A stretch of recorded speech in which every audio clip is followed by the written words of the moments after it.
کتنا عظیم مہینہ آنے والا ہے، عظمتوں والا، برکتوں والا، شانوں والا، رفعتوں والا آمد رمضان، جس رمضان کے اندر ہر رات کے اندر 70,000 جہنمیوں کو جہنم سے آزاد کر کے جنت کا سرٹیفکیٹ دیا جائے گا، جس کی رات بھی برکتوں والی ہے، دن بھی برکتوں والا ہے، جس کا لمحہ بھی برکتوں والا ہے، جس کی گھڑی بھی عظمتوں والی ہے، جس کا گھنٹہ بھی برکتوں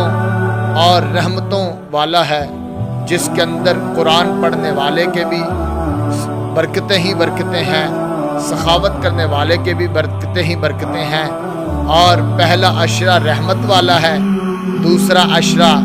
بخشش والا ہے، اور تیسرا عشرہ آزادی والا ہے۔ پہلے عشرے کے اندر بھی اللہ اپنی رحمتوں کی لوٹ سے لگاتا ہے، دوسرے عشرے کے اندر گناہوں کو جلا دیتا ہے، مٹا دیتا ہے، اور تیسرے عشرے کے اندر جہنمیوں کو رہائی دے کر جنت کے اندر